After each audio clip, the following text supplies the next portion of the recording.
I'll just wait till we start recording. I think we have been, but We've been recording already? yeah. Oh, but I for said this fuck's is all like blooper stuff. Oh, great. It's been recording for like Yay. 3 minutes. All right. Okay. But yeah, go ahead.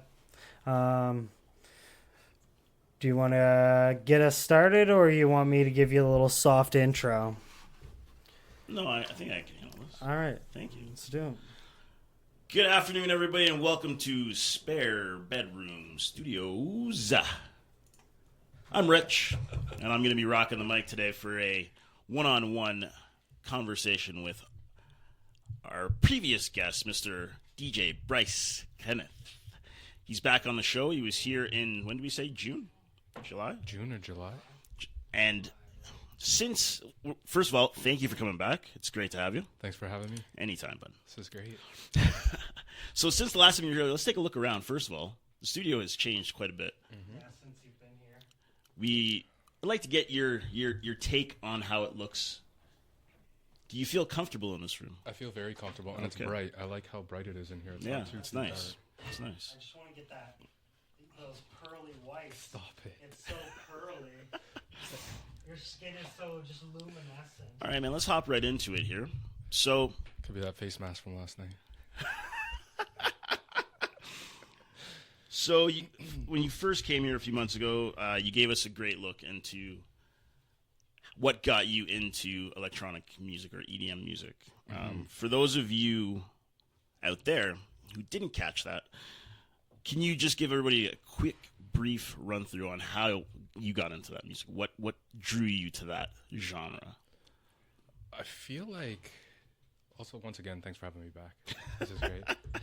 A little bit more at ease this time. I didn't know what I was getting into last time, but I feel like I know what I can expect here today, which is good. Just be But yourself, yeah, dude. it kind of just stems back to when I was younger. I always loved music. I didn't know too much about electronic music initially. I was more into like rap and hip hop and R&B, and I was always a big fan of like beats. Right. I was always a big fan of beats, so anything that kind of like caught my ear, caught my attention through like some kind of melody. Yeah. Excuse me. That was definitely one of the things that stood out to me at first, and then I think I mentioned on the last podcast while I was in college, London, Ontario, I was just sitting on my computer one night doing homework, and I wanted to listen to some music, so I just went on iTunes, went to iTunes Radio Library, found a category called electronica, and ended up finding... And that just changed everything. Yeah, once I heard that sound, or those sounds, I guess you could say, that kind of like changed everything for me. Mind you, before I went into college, I was always throwing parties. Like, Were you also DJing at these parties at that time? No, or? not DJing. No, Okay. I wasn't even aware of DJing yet. Okay. I was more of like CDs and burning CDs and like making mixed CDs and stuff like that. Yeah. So like making a CD of like 14 tracks, and then you'd put it on the stereo at a party, let it go through the 14, and then next thing you know, the old CD players would like shuffle, and then it would go on to the next CD. Next CD, yeah. And then from the next CD, you'd have another like 14 tracks, and then you would just keep going. And like, I always was so interested in having good music and good sound at parties growing up. Yeah, so I think that's kind of like where it started. And I always like to have like good sound in like my bedroom and stuff. Like growing up as a kid, that's always something that I kind of like went towards. And yeah, I guess you could say that's where initially it had started.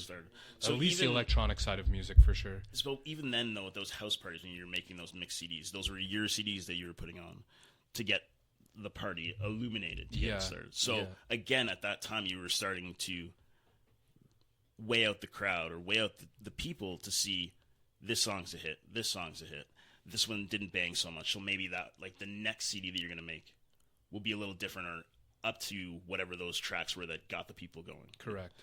Really? Yeah. So and even those that tracks, back then, yeah, those tracks weren't like, it wasn't electronic music either. It was whatever. Yeah, it was like whatever. And like, my personal opinion is music and production of like any kind of event or party kind of makes the party. I think obviously you have to have people there and like celebration, whatever the case is, right? But yeah, I feel like music definitely brings a lot of life and a lot of excitement and a lot of energy to an event or a party. It can change so many things. And I've always said, like, there's two things that can bring the world together, and it's the Olympics and music. Yes. 100%. The Olympics for sure. Yeah. But I mean, with music, it doesn't just speak to one person. It doesn't just speak to an individual group. Country music. Yes. Everybody likes country music. Whether or not you want to admit it, country music, there's a country song or two that everybody does enjoy. Yes. There's even classic songs. Like right now, we're talking like 70s, 80s, retro hits. Those still bang with us. Yeah. You know what I mean? You turn it on, people are just like, whoa. Yeah. It's kind of like, kind of brings you back to the past, and you can still kind of enjoy it and feel some kind of energy. Nostalgia. Yeah. Well, And I have a preview of this is your newest one, right? This one you released a month ago. Out of Words EP, correct? Yes. Correct. You want to take a listen to that there? Yeah, this one was a collaboration Fired up. with my good friend Amir, and we released it on Shelved Records, which is a German record label out of Munich, which is really, really cool. Cool. All right, let's give it a listen here.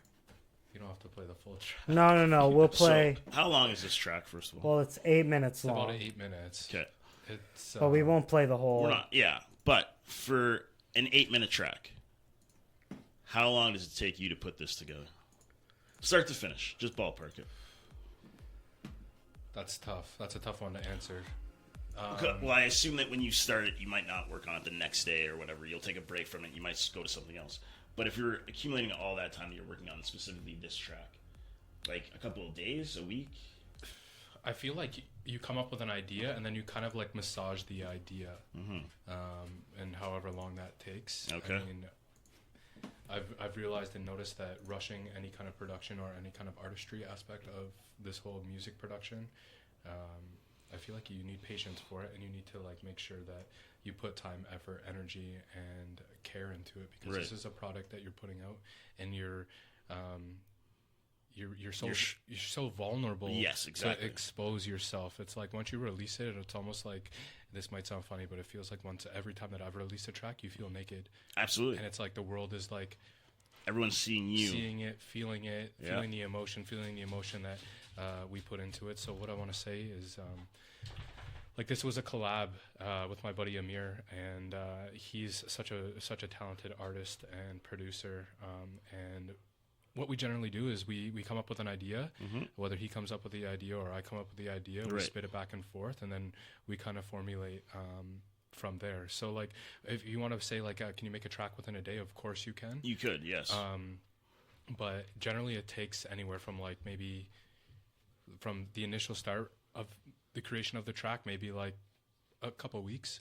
Okay. A couple weeks for sure. And then like going back and forth and kind of discussing whether you like this aspect of the track, whether you want to change the breakdown, whether you want a different progression to the track. Right. And breaking down all the components of what you like and what you want to contribute and how you want this to sound or how it flows and everything like that. Absolutely. So and with progressive house, it's a story, and it's like, it's a progression from start to finish. Yes, it's not of course, just like, it's not some kind of like cheeky track where it's like a few elements, a vocal, and then a drop, and then a hook, and whatever. And like, this is more, there's more elements to it, which makes it a little bit more dynamic, I would say. But yeah, it could take anywhere from a week. Like, I've created a track within a day, not finished it entirely, because there's obviously more process to it too. Right. Like, once you make a track, then you gotta mix it, and then you gotta send it out for mastering, unless you're doing the mastering yourself. Yeah. In which, me personally, I don't do the mastering myself. There's tons of sound engineers out there that also you can create the work for them. Right. You know, so it's like, it almost comes back to like filling out the industry too. So it's like, you have the production, then once you have the track, you can send that production to the sound engineer. The sound engineer can do his little spin and twist on it to make the volumes and the levels in the track feel more cohesive. And then from there, he'll return it. You kind of revise it amongst each other, and then it's like editing and going over it and tweaking and everything like that. Absolutely. So it's like, we have the raw version of this recording right now, and then you're going to go back and edit it, and then you're going to present the product to the people. Question. Ryan, yeah, Ryan, what's up? Saw the hand up over there. Yeah, I know. I don't want to interrupt you, but I'm trying to find a signal. Can you just explain to me or us, when you describe mastering, okay, so you create the song, what actually entails like mastering? Is it like leveling audio? Like, what does that look like? Yeah, leveling audio, all stems of the track. So like you got your synths, you got your drums, you got your you got your kick, you got your leads, everything. You want to get it sounding top quality that you possibly can, and you want to have it to like standard. So if you're playing it on the radio, if you're playing it in the club, if you're listening to it in, for example, Spotify, and you're hitting next on Spotify to go to the next track, you're going to hear like the track is going to sound similar to the previous track that you listened to, versus like if you listen on, for example, SoundCloud, a lot of it's not structured all the way across. Like you might have a track that sounds louder, and then the next track that you go to and you press next, it might be somebody else's track that comes on. It might be a lower decibel. We talked about that before when you first got on SoundCloud. That's yeah. Right. Yeah. And so like, for example, yeah, like when you listen to certain tracks on SoundCloud, no bash against SoundCloud, because I feel like SoundCloud is one of the best platforms out there for releasing music, especially underground music. That's where you find a lot of underground music and a lot of underground listeners. But mastering is like literally getting the track to like the best, richest sounding that you can possibly get it to. And that's why there's sound engineers out there that are able and capable of doing this. But there's also people who have personal opinion, and they want to be able to master their entire track themselves, which is like totally fine. And there's tons of people out there that are capable of doing that. Yeah. But by the time I get to the final product of the track, for me personally, my ears at that point are tired, and I've listened to it enough times. Oh, yeah. That I would rather just pass the work on to somebody else, and fresh set of ears, and then also they can be careful with your water.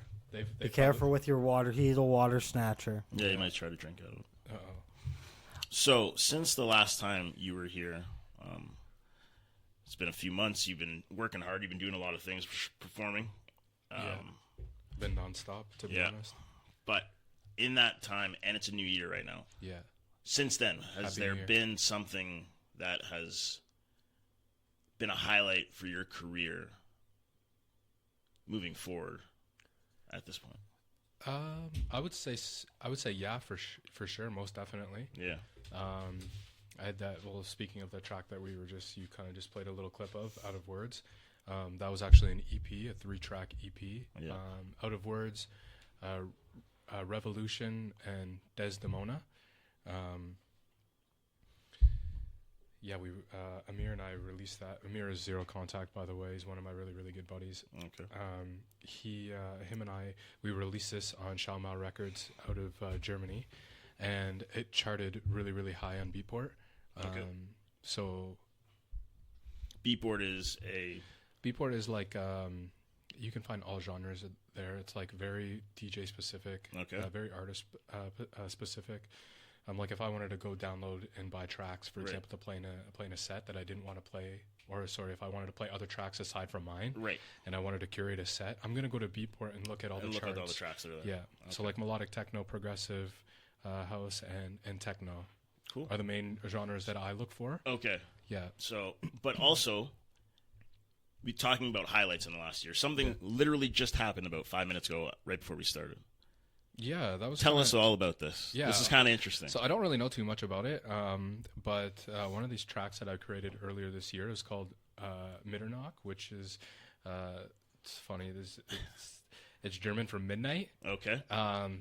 But yeah, it was just played on a London, UK radio station called Flux Radio, and it literally just happened before we came on air here. Yeah, and like But you've never even heard of this radio station? No, not at all. Not at all. And so when we're going back to the highlight, so because this EP had charted fairly high on Beatport, it hit top 10 for hype progressive house. It actually ended up charting. The highest it charted was number 9. Okay. And then as in the top 100 progressive house, it reached, I believe it was 23. Jesus. So like, yeah, these are like pretty high numbers. Yeah. And, like, to be honest with you, like, did I expect it going into 2024 at all? No. Because in 2024, in the beginning of 2024, was the first time that I had ever released a track ever. You're right. I remember we talked about that as well, and like you were telling me about it, and you're like, I'm gonna start like making my own music. I'm gonna start making a track, and I'm like, this is gonna be cool. Yeah, you know what I mean. And see where it goes. Yeah, absolutely. I mean, you're taking steps into, you know, a bigger pond, big time. And you know, it's like you said before, it's all about, you know, letting it all out there. Yeah. And once it happens, it's like you really released your own art, and the feedback is going to be negative or positive. Yeah, 100%. But at the same time, it's going to either like push you forward to keep going in that direction, or it might hinder you and it might slow you down. Yeah. But at the same time, we all know in this line of work, rejection is something that it happens a lot, and it's something that you have to get used to. But you can't let that break down your confidence. You got to keep going, and to the point of to where you're at right now. Yeah, you've really kept pushing through, and I mean, you got your own merch out there now. Yeah, I mean, you're at that point. You're at that level. Yeah, we're definitely trying for sure. Right. It's hard work. If anybody thinks that this is easy, it definitely is not. But it comes down to like, it's more than just a passion for me. Like, it's something that it's a passion for sure, but I love it so much, that this for me is just, something that I just have so much enjoyment and so much love. And like, I love seeing people around me happy. I love seeing people around me enjoying the music. I love supporting people. At the same time too, I'm so appreciative of all the support that I receive based off of everything that I'm doing. Well, I mean, we'll get back to that after, but at the same time, I mean, you have to really be passionate about, especially where you're going, in the capacity that you're going. Like I just said, you started merch, you're on many different platforms, you were just played on a London, you know, UK radio show, UK radio station. This is massive for you. Maybe I'll have to just replay that back to listen to it, because I want to see how it was played out. That's pretty cool. But I mean, now with the newest venture is the merch. How is that process, and what was that idea? Like, when did you say, okay, now is the time to do this? Now is the time to drop this new avenue in the project? Well, I feel like you start to get some more support, and people are asking questions, and when people are asking questions about like, hey, do you have anything that I could buy or anything that I could rep? And it's like, okay, well, now people are asking me this question, and I'm like, well, I've always had the ideas in my head, but I just needed to like act on it. I always had the idea of what like the logo would kind of look like. So like the logo on the back, the main logo, it's like a picture of myself, and people are going to be like, oh, well, like, why are you putting a picture of yourself on there? Well, it's kind of like an expression of like how you can just release emotion from like the human. And that's why I've added like butterflies. I added butterflies to it because there's a lot of change and emotion that comes with music in general. So that's why I decided to put that. And me personally, I'm a pretty emotional person. Maybe not a lot of people see that. Maybe I hold it in, but like within, I carry a lot of emotion, and I'm able to express that through music. It's your outlet. And it's my outlet, and it allows me to feel a lot lighter. Right. I think we have a question in the back over here. Yeah, what is the question? Okay, this is my question, because this doesn't want to work. We can go back to some of the production aspects too after this. So my question is, and I think this closely relates to what we're also doing, which is, what type of financial burden do you have as an independent artist?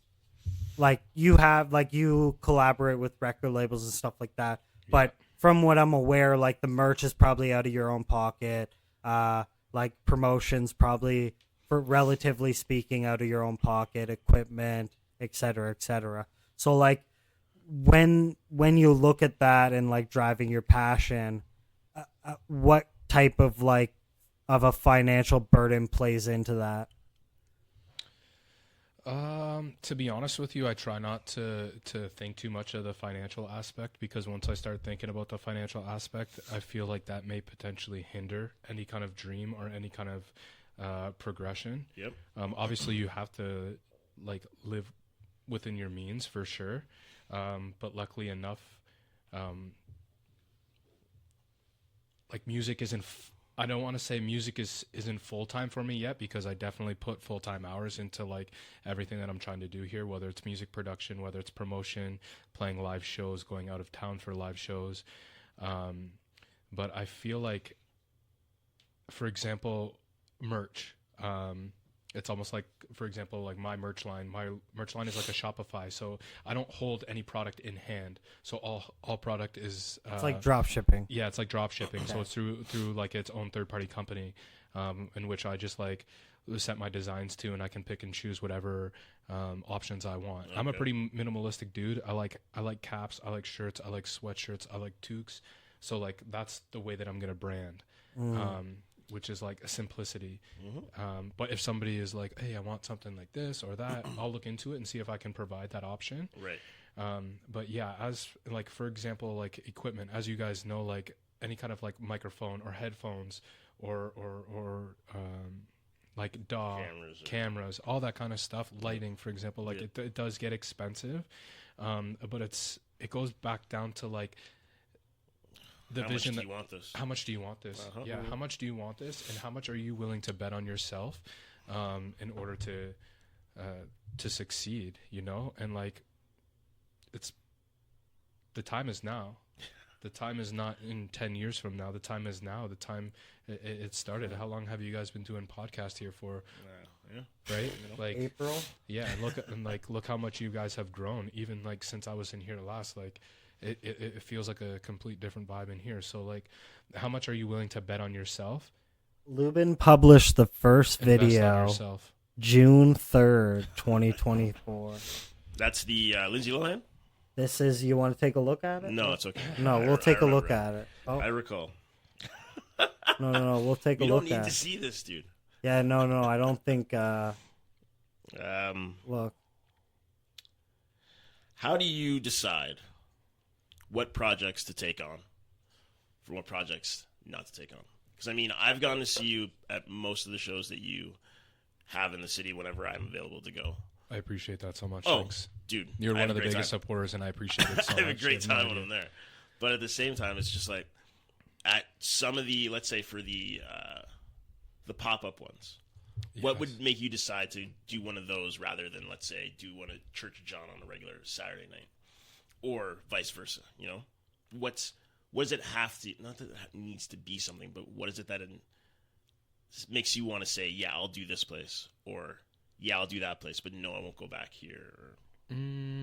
Is there that? I feel like as time has went on here, I've definitely gotten a little bit more picky, just based off of how you're treated within the industry, which is... hot topic of conversation. Yeah, for sure. We don't have to get into into those details too much, but that's it. That's a definite thing. Doesn't matter where you go, you're gonna be. That's all part of the business. Exactly. That's all part of the business. That's one of the biggest things that I've learned this year regarding the industry for sure is that some people have your best interests and others do not. Yep.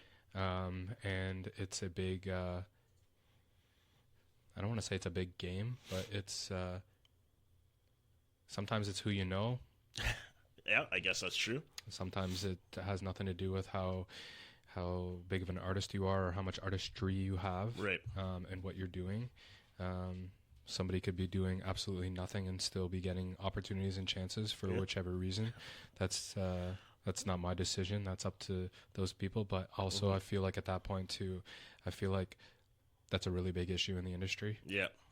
I can imagine that for sure. Yeah. It's frustrating sometimes, but it goes back down to like resiliency. Yeah. And just confidence as well. Yeah. But going back to your question, what would make or break me like taking something like that now? Is it worth it for me?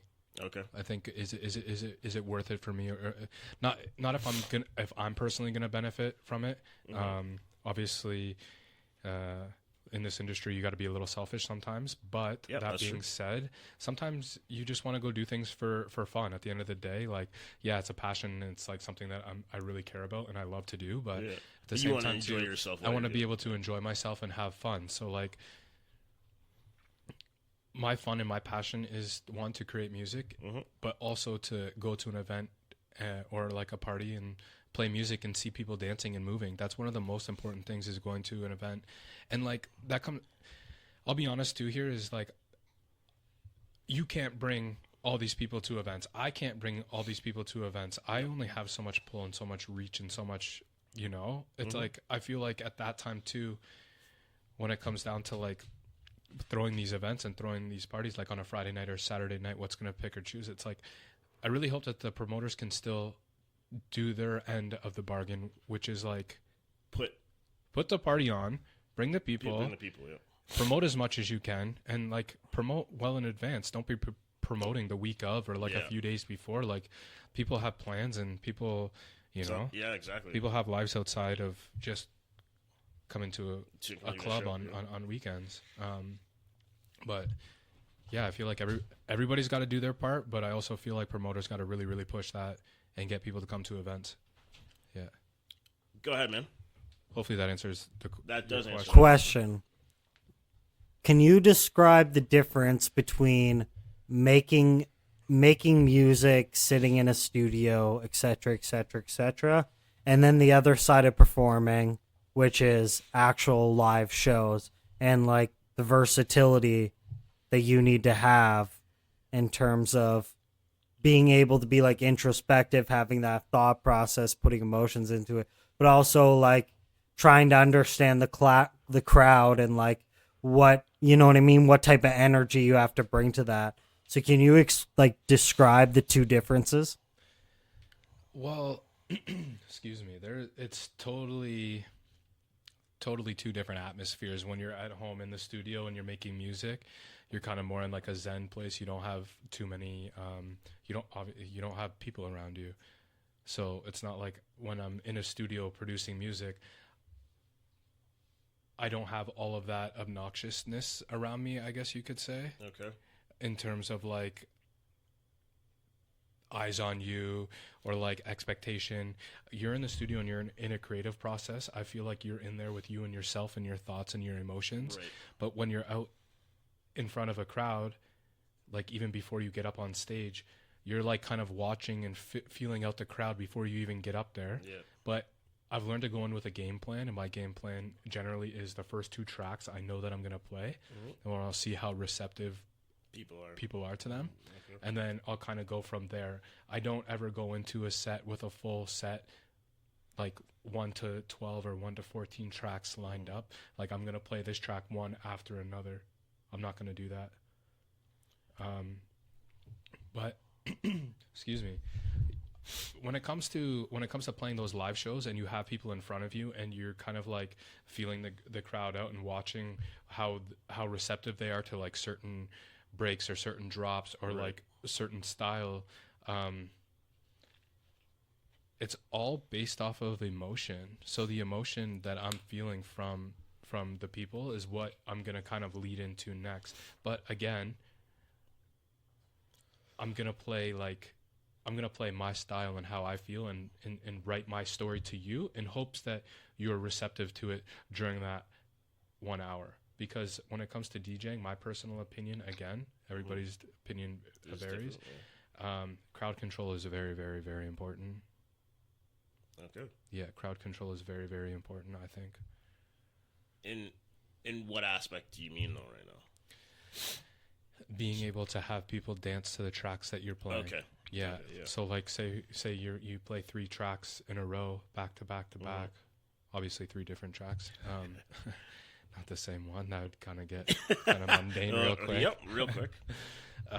But if you played 12 minutes in a row and you just didn't see anybody moving to anything that you're selecting, like, you got to switch it up. You got to switch it up. Yeah. And you got to switch it up in a hurry. And at that point, like 12 minutes is already way too long. Yeah, absolutely. You know, so.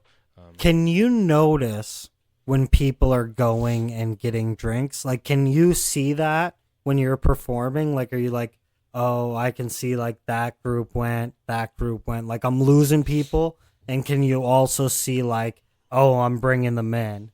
You know what I mean? Like, are you able to have like your thumb on the pulse, or are you just kind of like, oh, I really just got to focus on the tracks and like what I'm playing, or like, have you stretched out and you're like, oh, I lost them? The thing is, I feel is that like you will always lose people in your set, and you'll always gain people in your set, and as a DJ, you got to be able to understand that people are going to walk away to go grab a drink, go socialize, give themselves a break. Go to the bathroom so much. Exactly. Sit down. Maybe they've listened to three DJs in a row prior to that. But at the same time, you can just hope for the best and continue to play tracks that are that are gonna bring energy and pull people to want to dance and have fun and enjoy themselves. So I don't see it as that. It's not too big of a concern, but you can see it if you're paying attention. Yeah. I didn't mean in terms of like the concern, but it's like you kind of are able to read the room and be like, okay, like, and whether or not it matters is not really the point, but whether you're kind of able to like visualize that and see like, oh, I can see like where the reception's at and how I'm like, you know what I mean? Yeah. And to be honest with you, I'm a sober DJ, so when I'm playing, I'm always sober, so I'm always paying attention and feeling everything. Right. Yeah, so that's probably a huge asset. Yeah, big time. In comparison to the past, I would dabble a little bit, and it never worked in my favor, I guess you could say. Hopefully, it worked in the audience's favor, but that's all you can hope for. In that. Yeah. As long as everybody's having fun. So I've seen you DJ with 2 other guys at the same time. Yeah, you guys are playing live. Now this was unrehearsed. It's all on the cuff. Yeah. Now when you're doing that with 2 other DJs, you're the same thing you're saying. It's like you want to make sure the crowd's electrified. You want to make sure they're dancing, they're feeling it.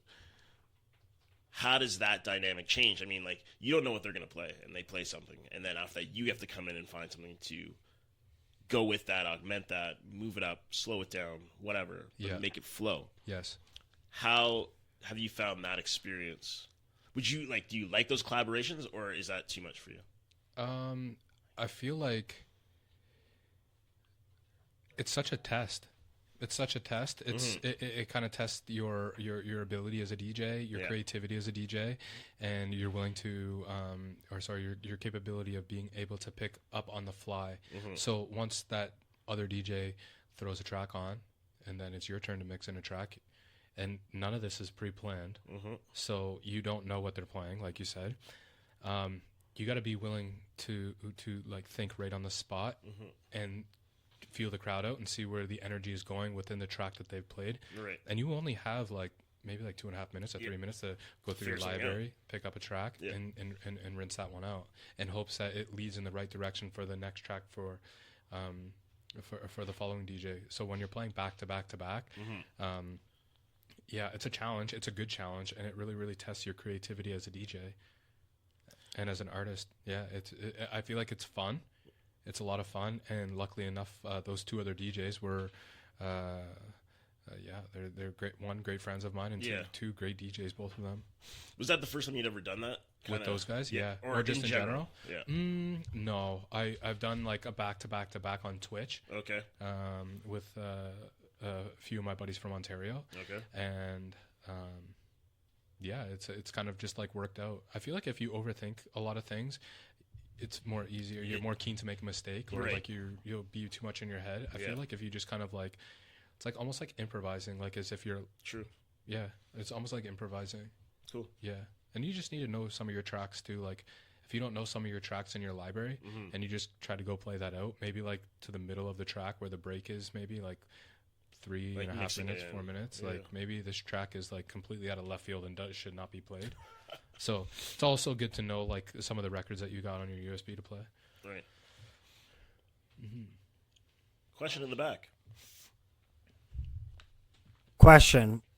When you're making music, is the making process solely for the idea of performing it, or do you ever have an intention of like, oh, this would be a good song that someone could add lyrics to, or like, I'm like producing a song that could like assist with something else, or try to like grow my reach in a way of like I'm trying to make a song that's going to like go well with a theme, or I'm trying to get someone else to collaborate with me.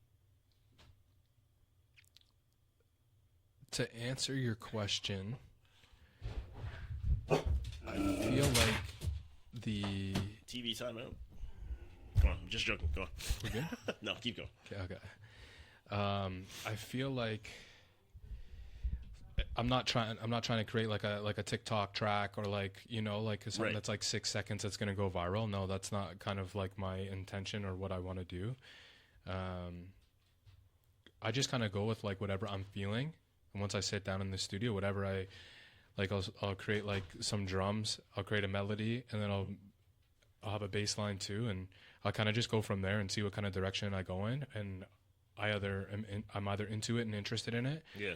And to be honest with you, I'm not making tracks for other people. I'm making tracks for like myself and something that I feel, and in hopes that people out there in the world will be receptive to it and feel it and feel the emotion that comes from within the track. So to answer your question, am I making something specific for like, obviously I'm going for a specific genre, which would be like progressive house and melodic techno, but I'm not specifically going for like,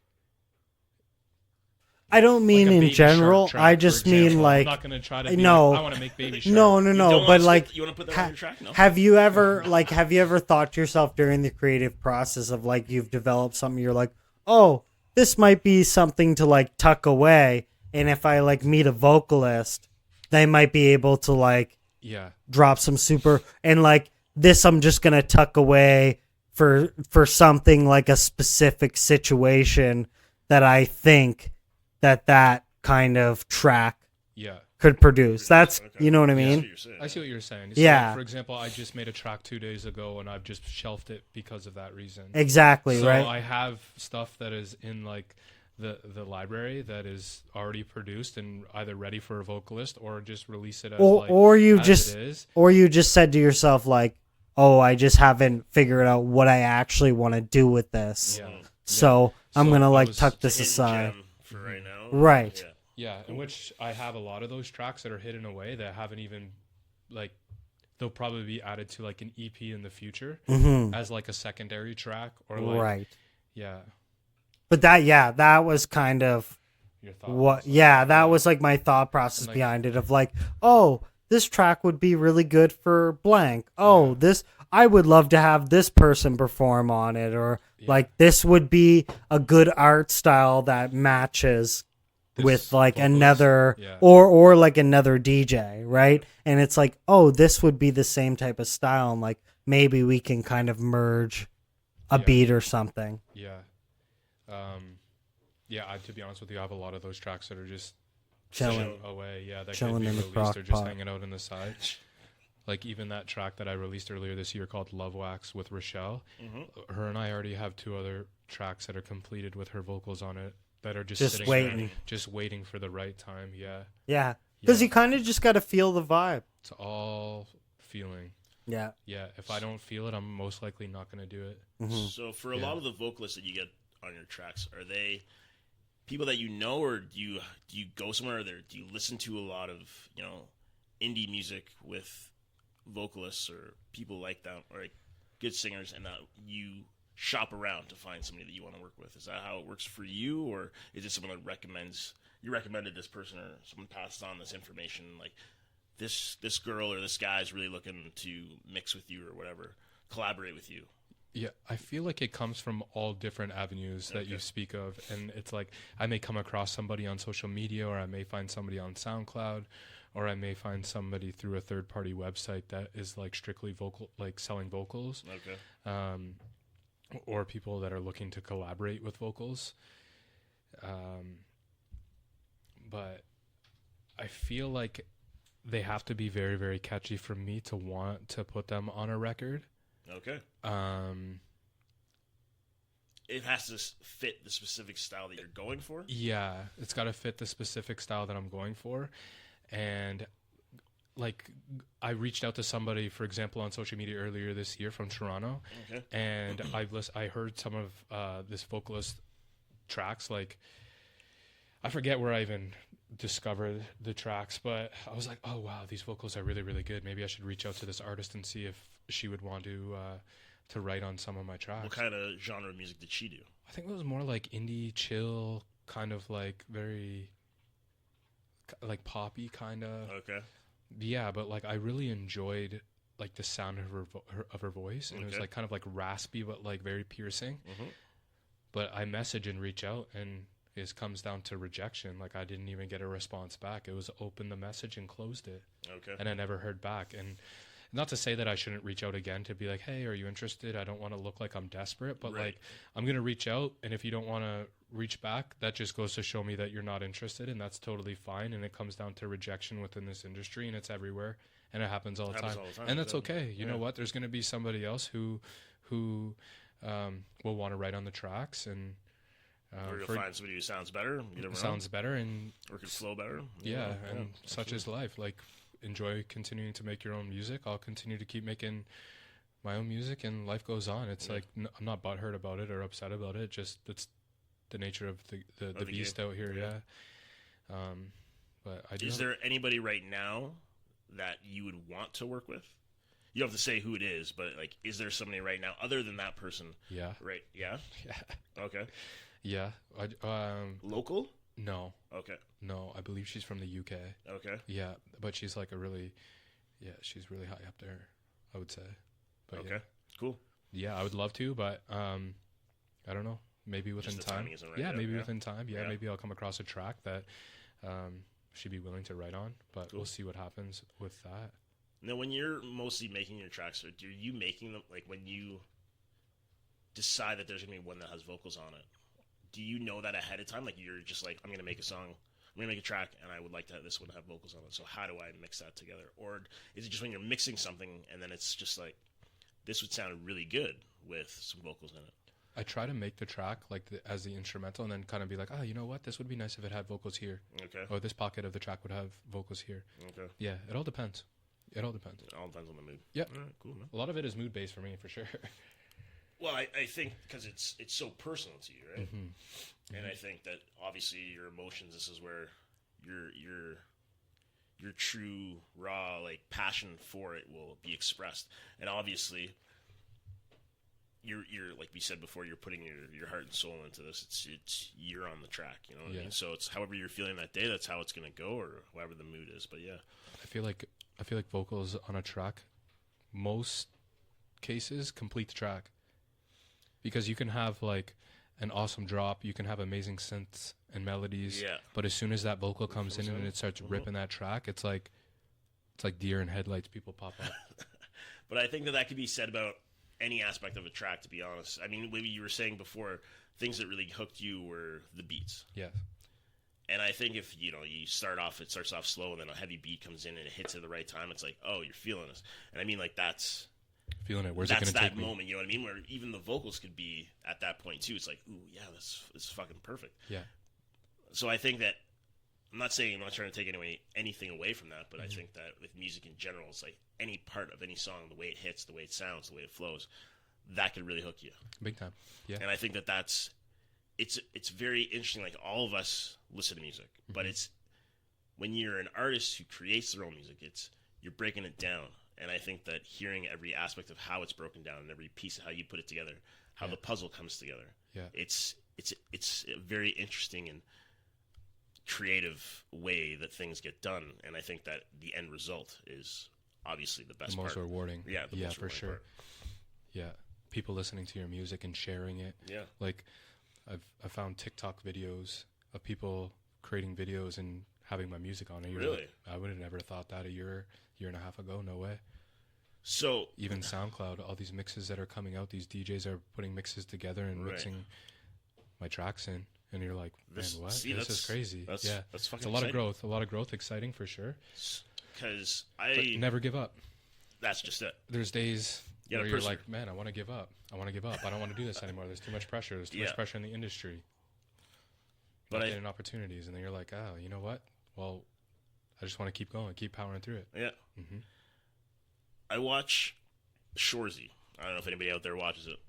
Shorzy, Letterkenny, they always, with that Canadian content, they put a lot of people on the show, mostly from the area of Sudbury, Quebec, Montreal. So Instagrammers or what's the word I'm looking for? Influencers, some DJs, some musicians, some models on the show, but it's all Canadian. And I was watching one of the episodes the other day. I don't know if you know this name, Eva Shaw or Eva Shaw. I don't think so. Well, I need to know her. No, you don't need to. The point is, though, she's a DJ as well from out of Toronto. Okay. And she's on the show and she's just spinning. I'm like, oh man, she's spinning some decent shit. Yeah, sounds pretty good. And then I looked it up, and you find out that she's a Canadian DJ on the show, and she's from Toronto. And so it's like they're plugging her on the show, and you're listening to her tracks, whether it's actually her music or not. It's still pretty cool. I looked her up, and checked out some of her stuff. Not bad. Awesome. My point is, Eva Shaw. I'll have to check her out. Yeah, why not? See, you're saying you don't know who she is. Yeah. But people don't know who you are yet. Absolutely, yeah. And I think that, with that being said, it's just, there's a lot of opportunity for Canadian artists out there right now, especially with the way the TV industry and movie industry is going in Canada. Would that be something that would be a goal for you, or something to just say, hey, I did it? To have one of your songs, like you were just saying, people are playing your songs in TikTok videos. Yeah. Would that be something you would want to put on your resume? Like, I have a song that's in a show, or I have a song that was in a movie, or something like that. Especially with, like I'm saying, just with a lot of the popularity that's going on right now with Canadian content. Yeah. Is that something that you would hope for? I mean, right now you're talking about TikTok videos and being played in the UK. It's like, it seems to be rolling off your back. Yeah. I don't want to necessarily say that would be like a goal of mine. Would be like to have a track on like a movie. Super, super cool. I feel like that would be awesome. Okay. But that's not like what my intention and my direction is. Yeah. Although that'd be super, super cool for sure. Yeah, but definitely, I'm more so on like bigger artists playing my tracks and respecting the music that's created and playing it out, playing it out to bigger crowds, expose it to more people. Because I feel like the demographic, right? The demographic that I'm going for isn't within like the movie industry. No, I'm not saying that it is. I'm just saying that the more ears that people can hear the music from all aspects, going from Instagram, TikTok, Beatport, SoundCloud, Spotify. Yeah. Like, you're getting recognition. Yes. And I'm just saying, I think with that, any which way the music can be heard. Yeah. Amazing. I hopefully that kind of answers your question. It does. A little bit. Thank you. Sorry, I'm just getting a message from the back over here. No, I just have. Okay. Sorry, I just had these questions up. I was also reading them, but I was like, oh, why don't I put them for everybody to read? Do you want me to go ahead with one of these? Yeah, sure, man. Knock it out. Okay. Shoot. Let me first of all find the freaking question. Since we've talked, how has since our last episode, how have you seen yourself grow? Have you seen a lot of growth? What can you say has changed with you since the last episode? Oh man, a lot. You've had a busy year, dude. Yeah, it's been so busy. Well, let's talk about releases first. I've released quite a few tracks. I've released 14 in total this year. Well, 2024. Which was a lot of work and a lot of emotion. Congratulations. Thank you. Some pop, some didn't, but like that's not the whole intention of releasing music. Is to release your emotion and your craft and being able to just kind of like celebrate it, right? I released a track on Flyover Records, which is a record label that like Shaquille O'Neal has a track released on, which is pretty cool. Who would ever thought that? Me, not too sure. Yeah, from like 2020 or something, or 2019. Pretty cool, nonetheless. What else? I had at a few cool live performances, especially the one in Vancouver. The one in Vancouver was awesome. I love the Vancouver community and the way that they do things out there. Very professional and very... they have a good scene. Yeah, like it's so good. And the community behind them, they really, really understand... they really, really understand music out there and the community around it and what it takes to, especially throw like cool events. With Tons all that, of cool events. Like with you have all these, fans that are coming out to see, or people you're turning on to your music. Yeah, especially new fans too. Like the more that you step outside of the city and go to different places, you're exposing yourself to a different crowd and a different audience, and you also collect new fans from there, which is like very, very cool. It's been a really, really cool experience. Are there any interactions that have like really stuck out with you in meeting some of these people? Or yeah, they talk a lot of music to you. They talk about like the journey that you take them on while you were playing, the appreciation for like production for sure, but also like a lot of people like to pick your brain and kind of ask you questions, kind of like what we're doing here today. Yeah, and you just try to point them in the right direction, because everybody that has helped me in the past, like I've just been so grateful for the advice and the help that I just try to like also pass that on to other people. Obviously, people that are deserving of it. There's a lot of people out there who are picking your brain to one, use your tricks, or two like copy your ideas that you're doing. Really, it's everywhere. Do you find that people talk to you and do that? I've seen it. I've definitely seen it, but it's like if you're there to help somebody, don't like take somebody's idea and just like run with it, because at the end of the day, that's not your idea. Absolutely. Yeah, but there's a lot of people out there stealing ideas. Welcome to 2025. Yeah.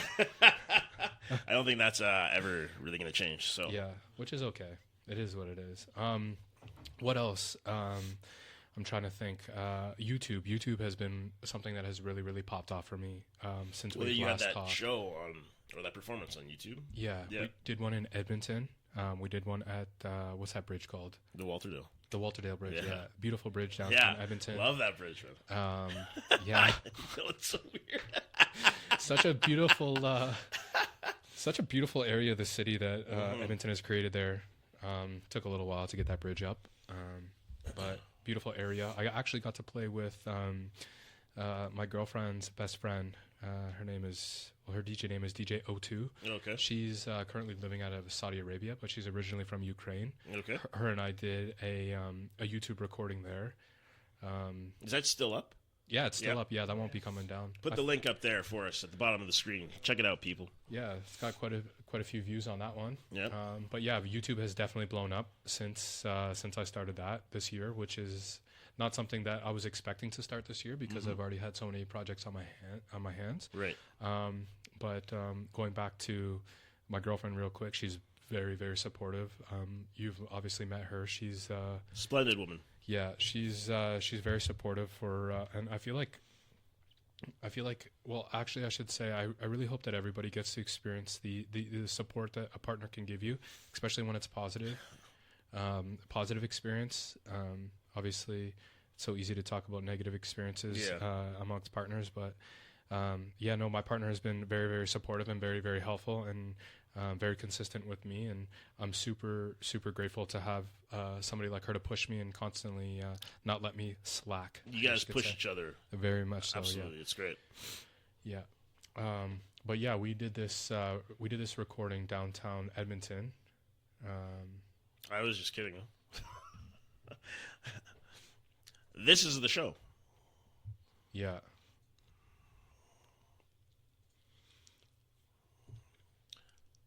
Heavier than what I think that you're mostly what you do. Depends on what we're feeling.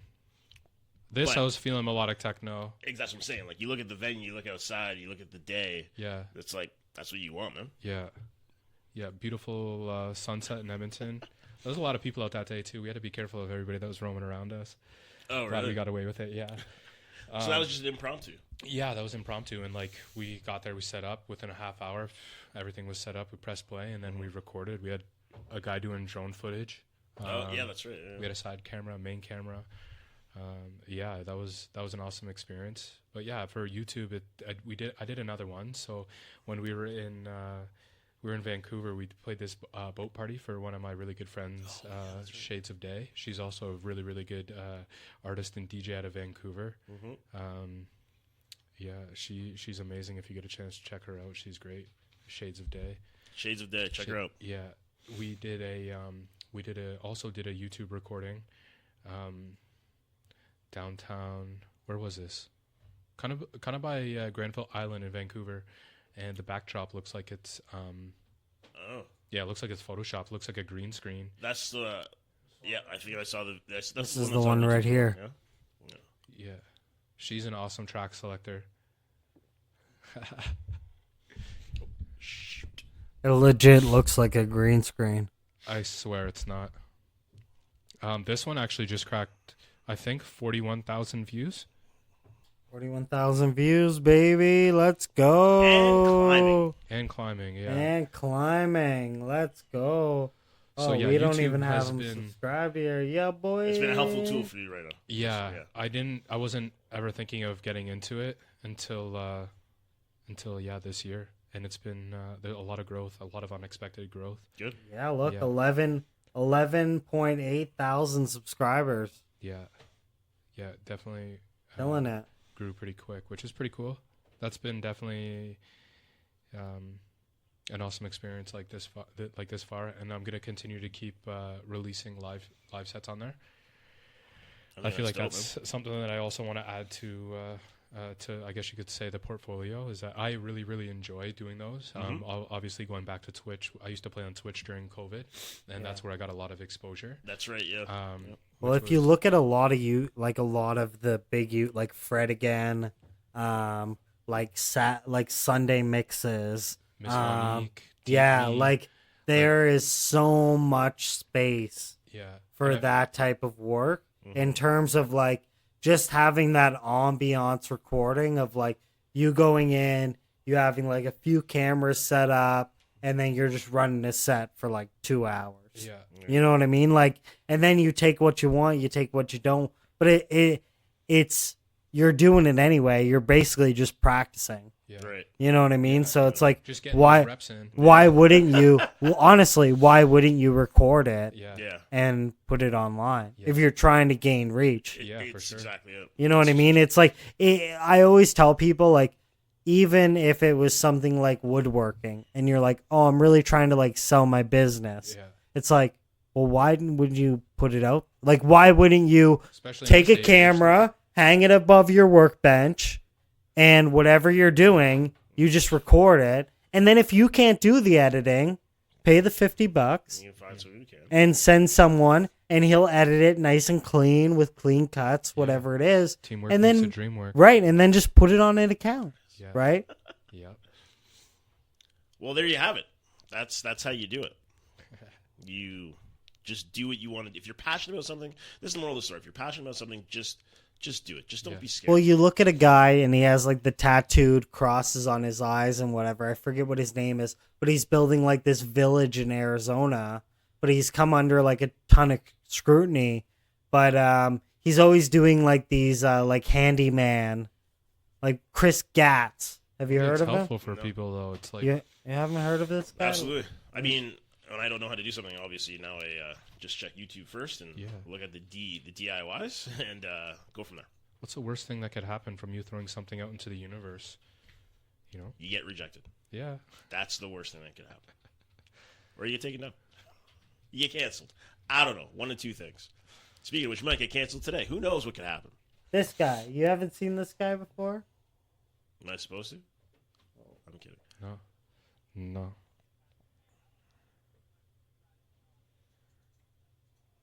Oh, I didn't want to like it. So this guy just does random shit. Like, so basically this guy like tattoos himself. He has like this like village in the middle of like nowhere, Texas, Arizona somewhere. And then he just records himself like building a chicken coop and talking shit. And it's like this guy's gaining and this guy's just doing random things. Yeah. Right? So it's like, imagine if you narrowed that in and you're like, yo, my audience is like bladesmiths or DJs or podcasters, or like we look at Mark Sense with like the NFL and memes and all that bullshit that he wants to come around with. But it's just one of those things. So it's truly remarkable the fact that you were able to get on that platform and experience such an immense reach. And it's like, oh, you kind of drilled and found a little bit of oil. Yes. Yeah. You know what I mean? Like, so good for you, man. Never like that's expected it and that's really good, right? And it probably like reinforces the idea to keep going. Yeah, you're doing the right thing. Keep going. Right. Yeah, progress. The biggest thing is never giving up. Like I said earlier, like there's days where I just don't have the energy and I just don't want to do absolutely anything, you know? And yeah, it's tough. We got another question or what? No. Let's see. Is there anything else you want to shout out there? You want to get off your chest? Anything? One thing that I also want to discuss, and I don't want to dive too deeply into your personal life, but shoot, baby. having a significant other I love these combos. that's also in the same type of industry, is that something that like aids you in a way, or like it kind of propels you forward in a way because you have a partner that kind of understands, although she's doing like the dancing and the other side of entertainment, but I think she like, it's probably an asset to you, not only because I'm sure you love her and you want to like have a life with her, etc., but on top of that, it's like it's a added bonus that she understands like the entertainment gig and how that works, right? Yeah. And like, there's a lot of times where I'm working and like producing music. I don't even want to say like the DJing aspect of it, because a lot of the times when I'm playing shows, she's also working and doing her own thing. So, but it's more so the companionship and the structure and the glue around the home. So when I want to go and sit in the studio for like 6 hours, or to spend a full day or spend a full evening working on music, I don't have her there like criticizing me, or you're not showing me enough attention, or you got to be able to juggle it, you know, like, and having her not give me difficulty or pressure, or criticizing me for following my dream or my passion, it actually gives me more energy and more power to keep going and to continue doing what I'm doing. Right. It's like validating. And like the support is tenfold, because if like in the past when I've been in situations and people are not quite understanding, it feels like they're nagging and like they're bringing you down, and it feels like you're obligated to do this, whereas it's like we kind of communicate, which is huge in relationships. I feel is being able to communicate with each other and being able to understand one another, where we're coming from, and setting it out there and putting it out there, not just like I'm just gonna go walk away and do this and like hopefully she doesn't get mad at me, or like you know, like, hey, I'm going to work, hey, I'm doing this, hey, I'm doing that, and like there's an understanding. Yeah, very much so. And like she comes to me thankfully with tons of experience and tons of maturity, so I feel like that allows both of us to excel in what we're doing, what we're doing, because she's on a journey and a chapter herself as well, and I try to support and push her as much as I can too. Right. So it's not just a one-way street. Yeah. In the past, I've just been ridiculed for, I don't want to say ridiculed, but I've always been pressed for me trying to follow a dream. Tell us how you feel, man. But the thing is, what's interesting about that is the fact of like, the most frustrating part about it is like, someone's like, you're not spending enough time. You're like, I don't think you understand how much time I could actually spend doing, like, me giving you any attention is good. Like, me giving you a second, because like, honestly, my plate of like what I could accomplish, what I have on the go, what I have aspiring to do, there's so much, and I'm so asperous that it's like you're like, hey, down for a minute or two just to give you some time. Yeah, and like the fact is of like, you think that I'm going too hard now. imagine when I sell everything and I'm sleeping on a blow up mattress and all I'm doing is record. You know what I mean? Like, that's how sick I can get it. But like, I'm toning it down for you. Yeah. And then they're like, that's not enough. Yeah. And you're like, I don't think you get it. Yeah.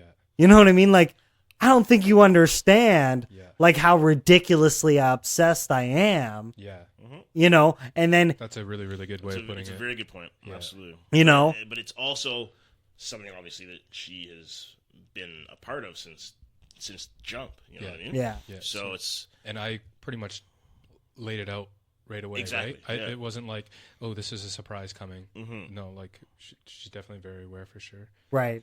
But it's just interesting because the thought processes are so different. Yeah. Of like when you're looking at someone and you're like, oh, I don't know why they can't just like watch it's like, because your brain is just like, it's like, you know, when you like open up some like futuristic thing and it's like the fucking galaxy pops out. Mm-hmm. You know what I mean? It's like tap into my brain. Yeah. And like you think I'm just like busy playing video games, doing whatever the fuck it is. Yeah. It's like then you tap into it's like and you're like, oh, what the fuck? Yeah. You know what I mean? It's like if only I could visually show you. Yeah. What I'm trying to think, but right? At the same time, too, you're juggling like a full-time job. You're juggling exactly your passion, your life, everything. Your family. You're like, I need to get a battery replaced in my car.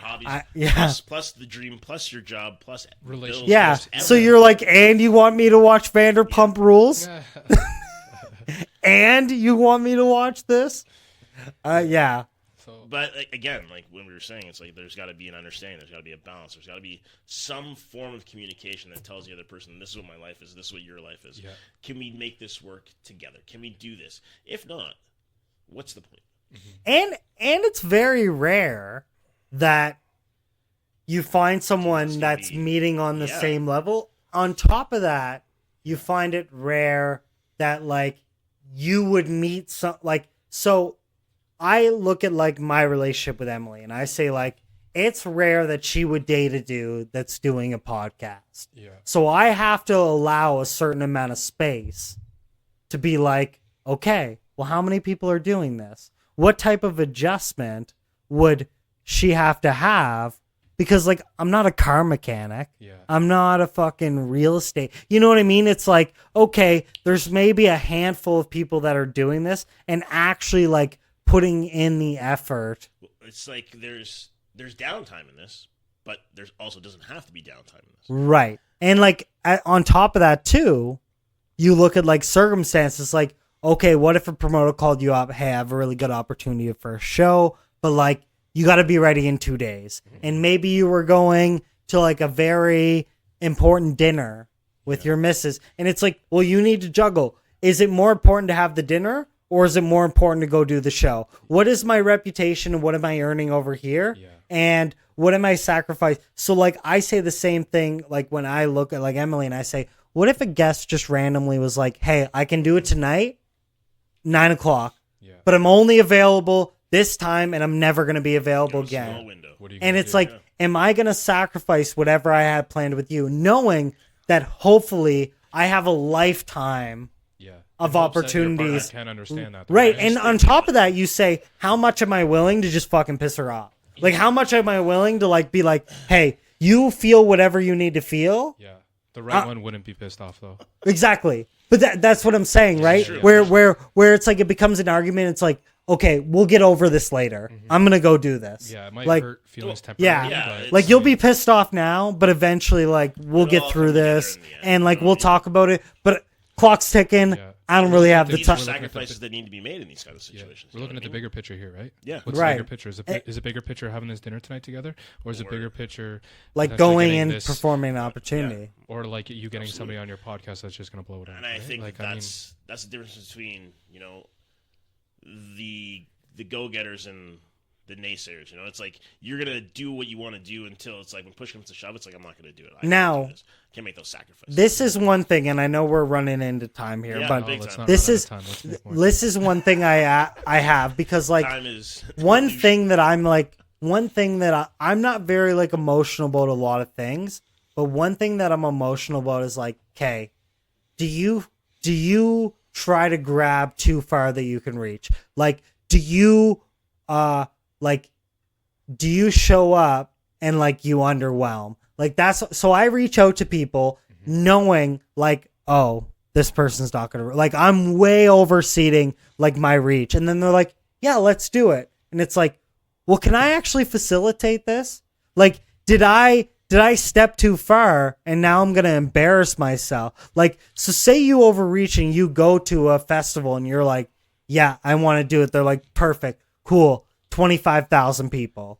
And you're like, oh, fuck, can I live up to the hype? But I think that's just all, you know. Is that just all hoopla? No, I think it's all circumstance, man. I think in the beginning it's like, yeah, it's scary as shit. But having then that many people in front of you? Absolutely. Or just taking that leap of like doing a small podcast or like interviewing someone. Okay, we have Bryce. He's here. He has 12,000 subscribers. Say I message some people that we talked about, but I'll name different names. Say I message Celine Dion, fucking 500 million subscribers, and she's like, absolutely. But it's like, okay, well, it can't be done here. Yeah. Okay, so what's the financial implication? Why can't it be done here? I think this is a very cozy studio. But I mean, like, in terms of like what would be the requirement? Does this chick have like a? Does this chick have like, what's it called? What was I talking about the last episode? Where they have like a rider. Oh yeah, like a rider, like what your expectations are. Yeah, so like artists will give you like a rider, like I want a case of Fiji, I want fresh fruit and vegetables. I want 3 packs, I want a case of fucking Ciroc, whatever that. And so then you say like, okay, maybe I'm able to get this performance or get this type of festival, but am I actually able to land the trick? You know what I mean? So like, do you ever have right? That depends on but you. Do you ever have that thing where you look and you say, "Oh, I'm shooting up," but I'm actually kind of like 50-50. Like, how's this going to actually look? Not really. No. I don't think. And it might be different. Like it might be totally different. Like in the different realms of like you're probably very confident in the music you make, and like replaying it. Shows and it probably reinforces that, right? Yeah. Where like our side of it, like everything's kind of new for us, so it's like there's always an opportunity, but it also there's always an opportunity for you to play the wrong track or like an equipment failure or whatever that looks like, right? So like there's always that opportunity, like exceed expectations or like totally underwhelmed. So it's like, have you ever had those situations where you were like, my expectations are high and I go in and I get this just a flunk? Or you just say like, oh, I'm like, this might be a little outside my comfort zone, but I kind of, no. I just kind of go in with some confidence. And to be honest with you, I feel like it stems back to like growing up and playing sports. I've been in a lot of like high pressure situations. Right. And I feel like from music and DJing, especially, and having all those people in front of you, it hypes that adrenaline. It brings me back to those days of when I was playing those sports. So it kind of just puts me right back into my comfort zone. And it doesn't like, of course you get nerves. I'm human, right? Like I get nerves. But I think if you're not nervous, then what are you doing? Yeah. So like it still gives me that kind of hype, you know, like goosebumps in that. Yeah, for sure. Everything. I agree. Yeah, whether there's 40 people there, whether sometimes there's less than that, sometimes there's hundreds of people. It's I mean, if it's kind of like all relative. Yeah, you're going in with like a game plan and you're prepared. I feel like it's pretty. I don't want to say it's easy, but it's more so like I'm okay with it. I'm comfortable with it. Maybe we need to do a live show with Bryce DJing. That could be done. That could be done. I would like to do that. That'd be a very interesting. That'd be an interesting idea. I think so. Do a live episode. We tried that once. Yeah, but I mean, like actually, like do the work. Like I fumbled the bag. There. But with that being said, I think. Is there anything else like last remarks? There was one question that you asked there about like like growing or like learning since the last podcast. One of the biggest things that I can say is self-respect. There's so many people out there that, man, they don't look at, I don't want to say that they don't look at you as people or they don't look at you as like an artist, but they just like, there's a lot of people out there that want to take advantage of people. Yeah. And it's they just want to use you. Yeah. You use you to like their own beneficiary or their own gain. And like, I was in like a situation earlier this year. I saw one other situation where this person, other artist friend of mine, who got treated terribly. And I feel like when you stand up for yourself, it's like people don't like that. They don't like that. It's weird. It's like this certain things. Some things are against my morals and my values. And as soon as I stood up for myself and I kind of said like, no, I don't stand for this. Yeah. It was like now I'm the issue. Yeah. And now I'm held now like lower. So it's like it's almost like they cage you or captive you in this like basement, and they're like, I have control of you. But like for me personally, like my vision and my dreams are way bigger than that, and like that's just like very, very minor for me. But that's like definitely something that I've learned since we last like talked or discussed on the podcast, as like certain things that you go through and you experience, right, that are positive or negative. And to be honest with you, I remember explaining a situation that had happened earlier in the year on that podcast, and I didn't expect more to come from it, but it was more. Not necessarily from the same person, the same individual, but like I'm like, man, like why is this even happening? I'm so confused. Like here I am like working my ass off, and like I don't want self-praise, but like here I am like working my ass off for your company, for your show. Yeah. And then it's like seats, getting people going, getting people to buy drinks, all this and that. Even getting You're people to buy yourself. tickets. Yeah, even getting people to buy tickets like well in advance for like shows and stuff. And it's like as soon as I'm done wrong and I voice my feelings, or like trying to be like, yo, like I have some moral self-respect. Yeah, absolutely. And if I say something, and now once I've said something, now I'm the bad person, and it's like, man, you thought that your rubs full me- you that thought rubs your me the wrong full way. time Absolutely. you thought your full-time job was a thankless job. yeah. Yeah. You just wait till you reach the real world. I get it. There's like it's a business at the end of the day. Yeah. There's certain people that are doing business funny, I guess you could say, but I just try to keep my focus on the main goal and bigger than some of these people, Right. or some of these, like, Yep. and I didn't expect to experience that again, and I did. And then it's like, to be honest with you, I haven't heard boo since, and it is what it is. Right. And it's not, to be honest with you, it's not me. I didn't do anything wrong in the situation, Right. but because you stand stand up for yourself. you stand up for yourself. Now you're the bad person, and you're put in the doghouse, and you're like, man, like I don't understand. It just I don't understand how this works. Yeah. It's just a lot of people out there doing things for their own personal gain and just trying to keep you, and that's like, what you're saying. People trying to take advantage of you. yeah, it's like, Well, and some be your people real just want honest, true self at the end of the day. Like, don't try to like benefit off of other people and like you trying to save face and behind scenes of like who you actually are. Like, we know who you are. We know who you are. And like the thing is like, I don't know, there's people out there who are going to stand up for themselves, and I'm not going to be the first one. I'm not going to be the last one. And it just comes down to me personally. It comes down to self-respect. It comes down to self-respect. Respect what you have to offer. Respect like what you create, and respect what you're trying to do for the scene. I've been in this scene since I was like 18, 17 years old, and like I'm now 34. Like, music and DJing is a passion for me, and like I even said it on one of my my posts, my year-end post for 2024. It's like just in general, the community needs to be better as a whole. Needs to be better as a whole. You're absolutely right with that. But I don't think we're ever going to see that as a community come together as a whole and support everybody and lift everybody up. That's never going to happen. But where your head's at is the right message and the right idea that you want to send. But it's just never going to be that way for us. And But that being said, we have time for maybe a little bit more discussion. How much time Sure. we got? Of course. We have as much time as you want. as much time as you want, dude. Yeah, let's go a little bit longer. Yeah, of course. You guys I keep don't want to end going. it off that note. No. I don't want to end it off that note. You guys keep going. Keep going.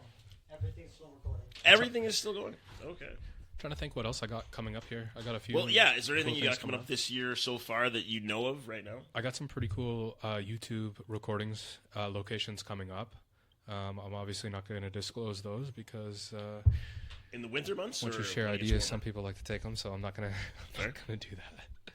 But strictly right now, it's just production, just producing music. Yeah, I'm really enjoying it. I'm really enjoying the creative process. Going into winter, like not winter, but going into like Christmas season at the end of 2024, I was really burnt out. So I did go home and spend time with family. That's right, you did. I did go home and spend time with family, in which I didn't open my laptop up once. I didn't work once, which was very refreshing. Give myself a nice solid break. Because you can't force yourself to make stuff sometimes when you're not feeling it. So when you're not in the mood, absolutely. It was a good time to like kind of just shut off and recenter myself and reset and spend a little time with family and get some love from my niece and nephews and come back. Good. Well, that's the other thing, right? You need to have a healthy balance, and you need to be able to sometimes put things down and just say, not today. And, you know, like you said, reset, digest, adapt, move on, you know. But question for both of you. Living in an area that's not home, how does that affect like your amount of like considering this a home? Does living away like impede any of your like aspirations or dreams? Because you're like, well, if it gets too big, then I'd probably want to like share this with my family, or like, you know what I mean? Like, do you ever consider that of like, well, I don't want to establish too much because like eventually I might want to move home. We're also both from Ontario. We're not from Alberta. No, Ontario. That's what I said, didn't I? Yeah, but I'm just letting them know. Yeah. You guys are both from Ontario. Yeah, we're both from Ontario. Rich is from Ottawa. Ottawa? Yeah, and I'm originally from Windsor, Ontario. So this is an interesting question. Like you're saying basically is here home for me? Yeah, or like, do you ever consider to yourself like, oh, I kind of got to be careful how much like roots I put down? Because, like, if I ever want to turn around and move home, I don't want to establish too much because for whatever reason. No, I think that can all be figured out in the end when if you decide to move away or travel. It might not necessarily be moving back home per se, but there could be another chapter where it's like, I'm going to go further, I'm going to go somewhere else. Yeah. It doesn't necessarily have to be in that aspect of I need to return to my roots where my home is, but without putting some kind of footprint down here. Some kind of roots or whatever, and I think that if that happens, then that happens.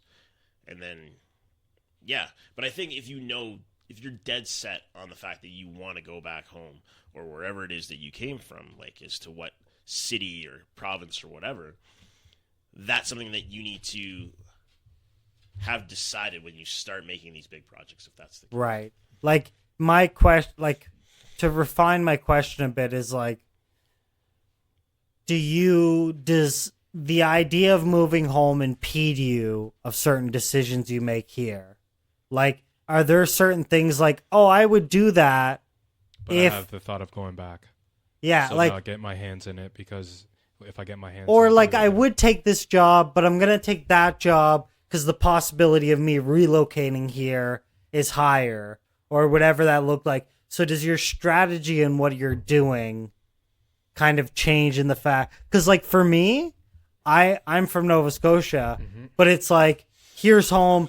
I don't really have like any inclination to go back, or like none of my game plan is like, oh, like I'm gonna prep myself or I'm gonna build the foundations in order to like prepare myself to move home. It's kind of like, oh, if I lived out here forever, like I'd be golden. But if I got an opportunity in Nova Scotia that was worth enough, I might go too. Right? Like, it's not that I'm totally opposed to it, but it's the idea of like, I'm definitely not trying to like build myself to like go there. Yeah. Like for me, for example, I'm not going to hinder my growth here in thoughts of moving back near home or near family. I feel like I think you're at the part of no return at this point. Yeah, it's kind of so like just being back in Ontario, like growing up, it's changed so much. I want to say it's changed so much. So like where I grew up, it was like very hustle and bustle, very like you really have to like put in.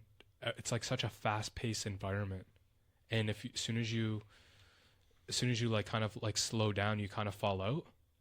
That's what I experienced like growing up, because there's so much competition amongst people, and I feel like that's kind of confused people since I moved out here as like a big personality. But when you're growing up in an area that's so close to the U.S., diversity, bigger population, more competition, it kind of puts you in that position to. It's almost like what's the word I'm looking for?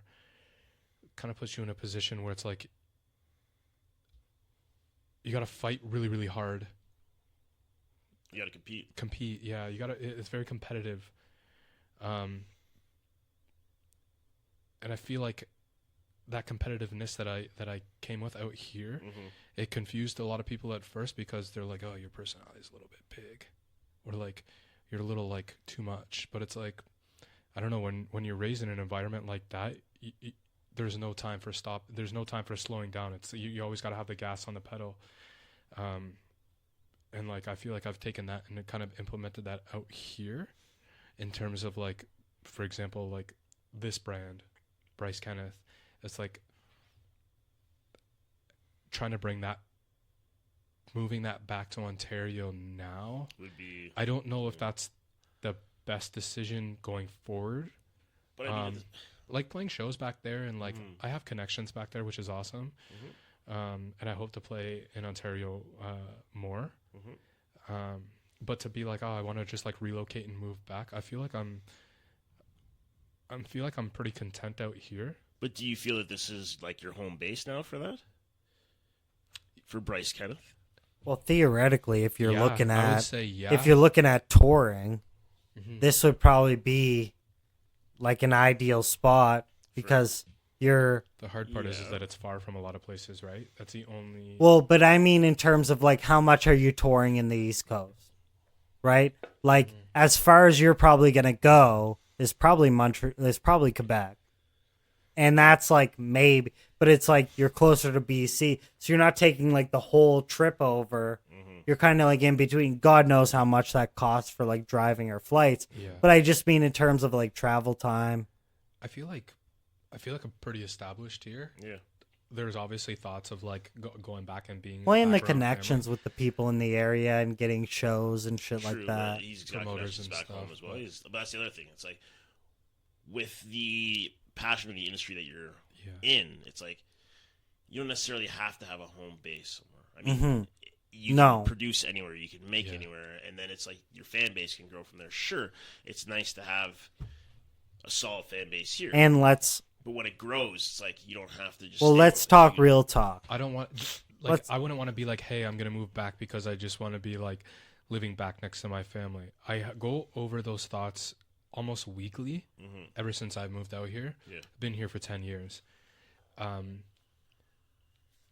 But I feel like as I get older and more mature, I feel like you need to think what's best for you, what's best for me, what's best for my current situation that I'm a part of. I think that's hard for people, though. Like, I think that's hard for people to do, especially because they feel like, and we talked about it off camera, but the idea of like, well, how much are you generating around you, and how much does that create like a reliability on you?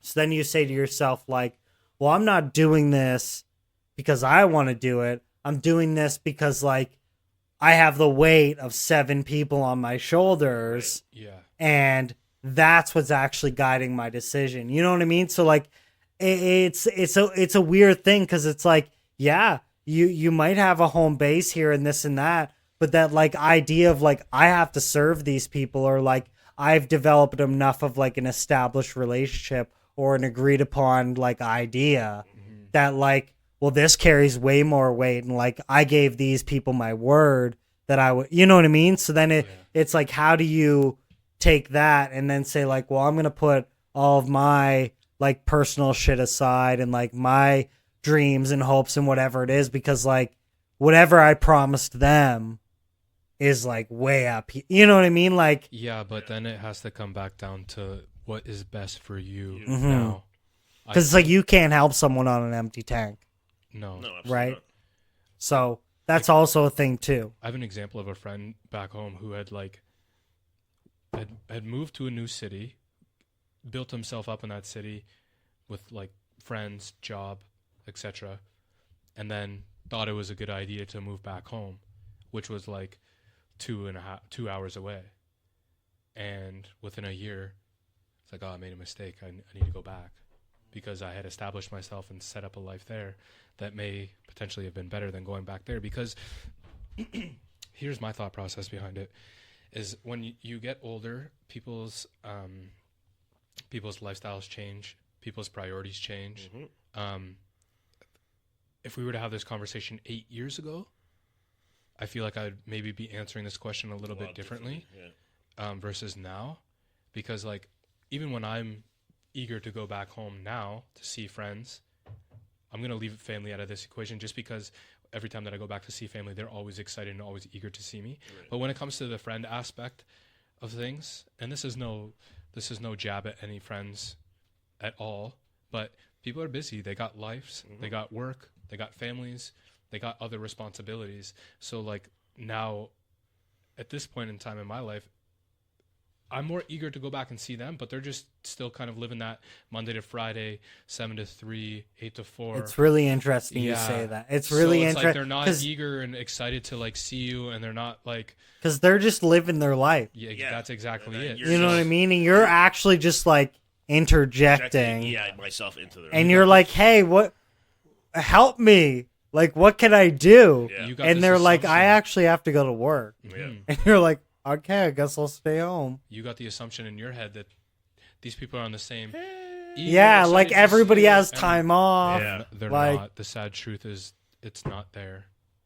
Well, and it goes to show you how tough life, like how much you got to grind just to make. But that also depends, it's like on the friends, on the relationship. It's like, can they put aside an afternoon, a couple hours, a meal, like, you know what I mean? Well, so yeah, like, that speaks a lot too of like, okay, you might be crushed, like you might be crammed, but it's like, oh, let's go and get a drink, or let's have breakfast, or like I'm available lunchtime, or whatever that looks like showing the effort. But it's like whenever you go home for vacation now, like myself speaking, I don't know about you, for example, but it's like, it's not a vacation for me because every day I'm seeing someone. I gotta have a meal with. Well, yeah, person. it's like an itinerary. Spend time with my buddy's kids. I gotta have family time. I gotta go see my kid, like my buddy's kid's soccer game or something. And it's mentally like I don't think people understand how mentally consuming it is. Like you're like, okay, I haven't been back in say a year, 2 years. It's like, okay, let's unpack all that with every individual person that I'm with, right? And then like you leave and you're just like just exhausted. Yeah. But it's all worth it in the end. But like going back to the idea of like going there and it like not being a trip, you know what I mean? Like, but I find it very interesting, kind of like being someone. I think kind of we're all on the same page where it's like you might be like the only person that's displaced from like the entire family, if that makes sense. Yeah. You know what I mean? Like, yeah, we had to sacrifice. So it's like you're the only person, you know what I mean? Like everybody else to succeed. Everybody else like is the exact same. everybody else gets to go to family dinner and do their thing, and they're like, well, what's Rich doing? What's Bryce doing? You know what I mean? Like you're kind of the albatross of it in a way. So it's just and it's interesting how like you balance that, because it's probably like pretty like relatively unique, because it's like, oh, well, I'm going back and everybody's just living their normal life. Right. And then I'm going and I have to like unpack everything 17 times as well as take in. Yep.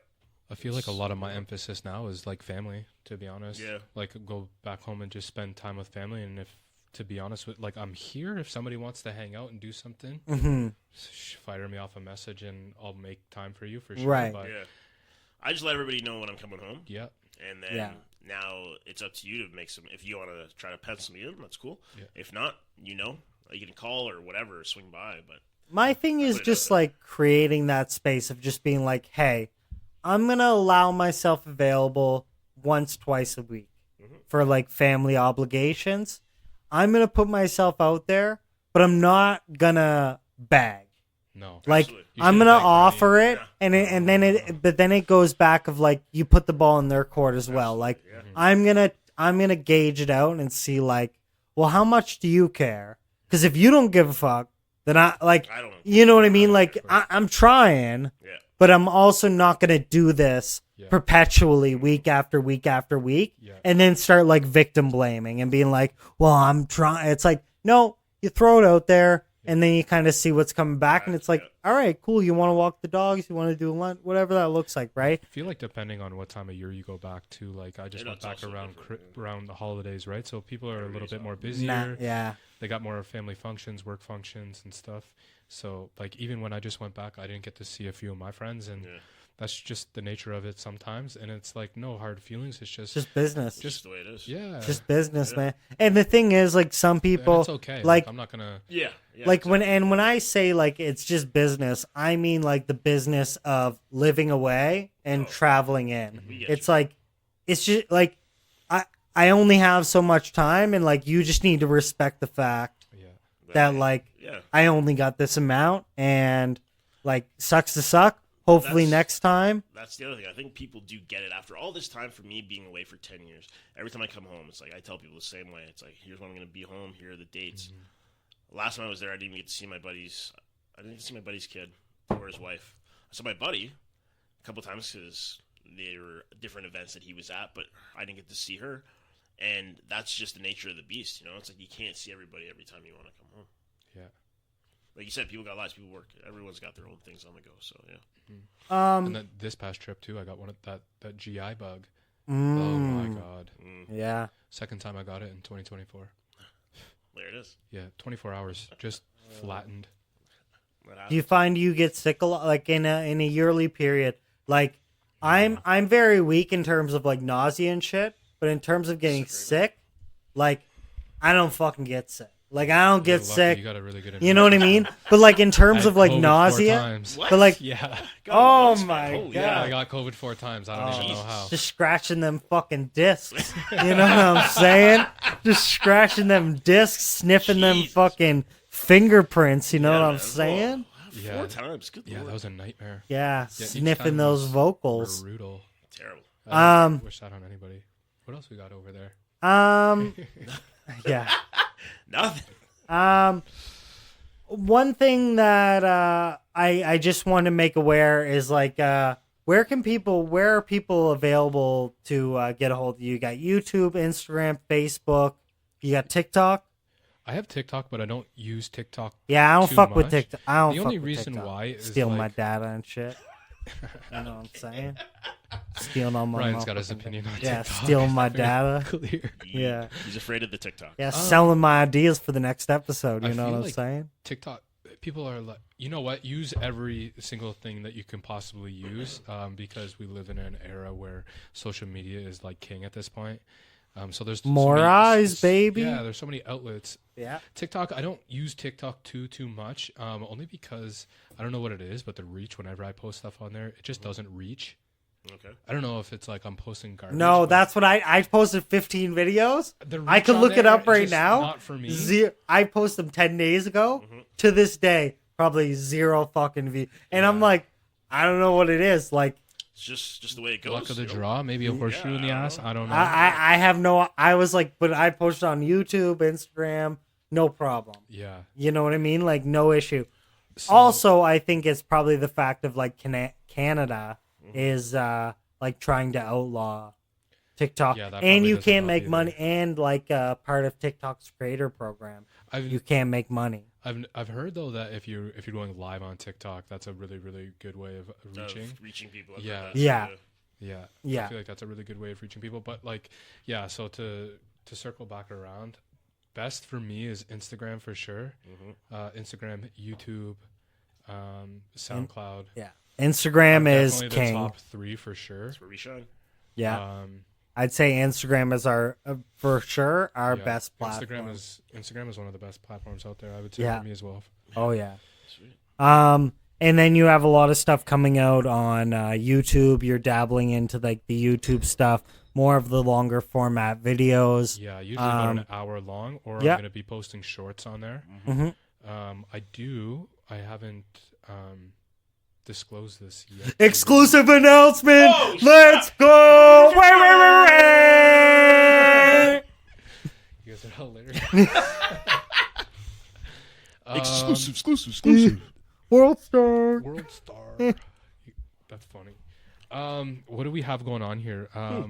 So we have a track coming out. It's called. I don't want to say the name. Don't want to say what's I'm called. not going to say the name of the track. When's it coming out? Track coming out It's though. coming out in just under a month on No Smoking Recordings. That's DJ Tarkan's record label. smoking recordings.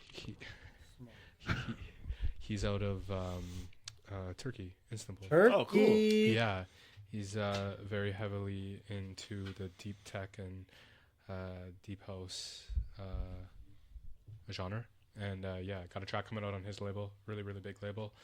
And DJ Tarkan, if you haven't seen him or heard of him, check him out on Instagram. Very, very, very important dude in the music industry for sure.